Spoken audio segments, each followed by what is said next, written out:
ناظرین، آج کے ایپیسوڈ میں ہم نے دیکھا کہ آریہ وردھن کے خاندان میں کون کون ہے۔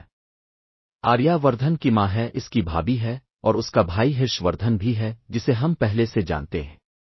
آریہ وردھن کی ماں اس سے بے حد محبت کرتی ہے اور آریہ وردھن اس گھر کا مرکزن محبت ہے۔ اس کا بھائی اس کا فرما بردار ہے، لیکن اس کی بھابھی ایک منفی کردار میں دکھائی جا رہی ہے جو خاصی خطرناک نظر آ رہی ہے۔ اب بات کرتے ہیں اگلے ایپیسوڈ کی، جو کہ انو کے لیے ایک چیلنج سے کم نہیں ہوگا۔ آریہ وردھن انو کو ایک ہوٹل میں ملاقات کے لیے بلانے والا ہے۔ انو بہت خوشی تیار ہو کر وہاں پہنچتی ہے، دل میں یہ ارادہ لیے کہ آج وہ آریہ سر سے اپنے دل کی بات کہہ کر ہی رہے گی۔ جیسے ہی آریہ وردھن ہوٹل میں داخل ہوتا ہے، انو تھوڑی نروس ہو جاتی ہے، لیکن حیرت تب ہوتی ہے جب آریہ وردھن اس سے ویپن اور انو کی شادی کی بات کرتا ہے، نہ کہ اپنی اور انو کی۔ انو یہ سن کر دل سے ٹوٹ جاتی ہے، وہ رو پڑتی ہے اور آریہ وردھن سے کہتی ہے، سر میں نے آپ سے کہا تھا کہ میں وہ میرج کرنا چاہتی ہوں، ارینج نہیں۔ آریہ وردھن جواب دیتا ہے، انو صرف محبت سے گھر نہیں چلتا، تمہیں اپنی عمر کے لڑکے سے ہی شادی کرنی چاہیے، چاہے کچھ بھی ہو۔ یہ کہہ کر وہ وہاں سے چلا جاتا ہے۔ انو تنہا رو رہی ہوتی ہے، اپنے دل کی ساری بات روتے ہوئے کہتی ہے، اور آریہ وردھن پیچھے سے سب سن رہا ہوتا ہے۔ پھر وہ آگے بڑھتا ہے، انو کو گلے لگاتا ہے اور کہتا ہے، ہم دونوں کی دنیا الگ ہے، ہماری زندگیوں کا سفر الگ ہے۔ انو کہتی ہے، چاہے ہمارے درمیان عمر کا فرق ہو یا حیثیت کا، میں آپ کے ساتھ یہ سفر طے کرنے کو تیار ہوں۔ کیا آپ میرا ساتھ دیں گے؟ آریہ وردھن اس کا ہاتھ تھامتا ہے، دونوں ایک دوسرے سے گلے ملتے ہیں۔ محبت کا آغاز ہو چکا ہے، جلد ہی یہ محبت شادی میں بدلنے والی ہے۔ انو کی ایک شاندار انٹری ہوگی آریہ وردھن کے مینشن میں، جہاں اس کی ماں اسے دیکھے گی، لیکن کہانی میں ایک نیا موڑ تب آتا ہے جب آریہ وردھن کے فون پر انو کی ماں کا فون آتا ہے، اور فون آریہ وردھن کی ماں اٹھا لیتی ہے۔ وہ شک میں پڑ جاتی ہے کہ شاید آریہ وردھن کسی لڑکی سے شادی کرنے والا ہے۔ جیسے ہی وہ انو کو دیکھے گی، اسے شدید دھچکا لگے گا، کیونکہ انو اس کی بیٹی کی عمر کی ہے۔ اب ہوگا بڑا تماشا، اور بڑوں کا رد عمل ہوگا زبردست۔ اگر آپ چاہیں تو میں اس کہانی کے لیے یوٹیوب ٹائٹل، ڈسکرپشن اور تھمب نیل کا ٹیکسٹ بھی تیار کر سکتا ہوں۔ یو سیڈ از ایج اسٹری ہائی ایسڈ۔ یہ کہانی یہاں ختم نہیں ہوئی، بلکہ یہاں سے ایک نیا موڑ، ٹوسٹ، شروع ہو رہا ہے۔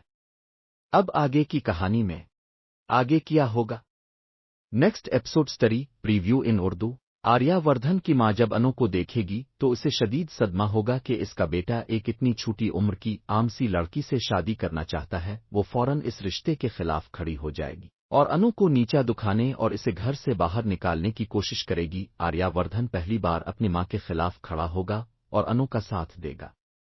یہ بات خاندان میں ہنگامہ برپا کر دے گی۔ دوسری طرف آریہ کی بھابھی، جو پہلے ہی انو کو ناپسند کرتی ہے، اب اسے مکمل طور پر تباہ کرنے کے لیے چالیں چلائے گی۔ انو کا اصل امتحان تب شروع ہوگا جب اسے آریہ کے مینشن میں ایک ہی بہو کے طور پر خود کو منوانا ہوگا۔ انو کی ماں بھی اس رشتے پر اعتراض کرے گی اور اپنی بیٹی کو واپس لانے کی کوشش کرے گی، لیکن آریہ اور انو ایک ساتھ کھڑے ہوں گے اور دونوں اس رشتے کے لیے لڑنے کو تیار ہوں گے۔ تو مختصر یہ کہ یہ کہانی ابھی جاری ہے اور آنے والے 4-5 ایپیسوڈز میں محبت، مخالفت، جذبات، بغاوت اور جذباتی مکالمے دیکھنے کو ملیں گے۔ چاہیں تو میں اس کے لیے اگلے 3 ایپیسوڈز کی پیش گوئی، ٹائٹل، ڈسکرپشن اور تھمب نیل ٹیکسٹ بھی بنا سکتا ہوں۔ یو سیڈ از ایسی سیڈ۔ بالکل، میں آپ کو تم سے تم تک ڈرامے کی کہانی کو اسی تسلسل میں آگے بڑھاتے ہوئے مکمل دلچسپ اور جذباتی اگلی قسط، ایپیسوڈ 29 کی تفصیل بتاتا ہوں۔ تم سے تم تک اپ کمنگ ایپیسوڈ 29 مکمل کہانی اردو میں۔ انو کی آنکھوں میں آنسو ہیں۔ آریہ وردھن کے الفاظ اس کے دل کو چیر گئے تھے، مگر پھر بھی اس نے ہمت نہیں ہاری۔ جب آریہ وردھن اسے گلے لگاتا ہے، انو کو ایک لمحے کے لیے لگتا ہے کہ وہ دنیا کی سب سے خوش قسمت لڑکی ہے، لیکن یہ خوشی زیادہ دیر قائم نہیں رہتی۔ آریہ وردھن کی ماں انو کو پہلی بار سامنے دیکھتی ہے، سادہ، کم عمر، ایک عام گھرانے کی لڑکی۔ وہ صدمے میں آ جاتی ہے اور دل میں سوچتی ہے، یہی لڑکی ہے جو میرے بیٹے کو بہکا رہی ہے۔ وہ آریہ سے سخت لہجے میں سوال کرتی ہے، کیا یہی تمہارا انتخاب ہے؟ تم نے مجھے ایک بار بھی نہیں بتایا۔ آریہ خاموش رہتا ہے جبکہ انو نظریں جھکائے کھڑی ہوتی ہے۔ اسی وقت آریہ کی بھابھی اندر آتی ہے اور موقع کا فائدہ اٹھاتے ہوئے انو کے خلاف زہر اگلتی ہے۔ امی، یہ لڑکی یہاں صرف پیسے اور حیثیت کے لیے آئی ہے، یہ کسی اور سے محبت کا ڈرامہ کر رہی ہے۔ آریہ کو غصہ آتا ہے اور وہ صاف صاف کہتا ہے،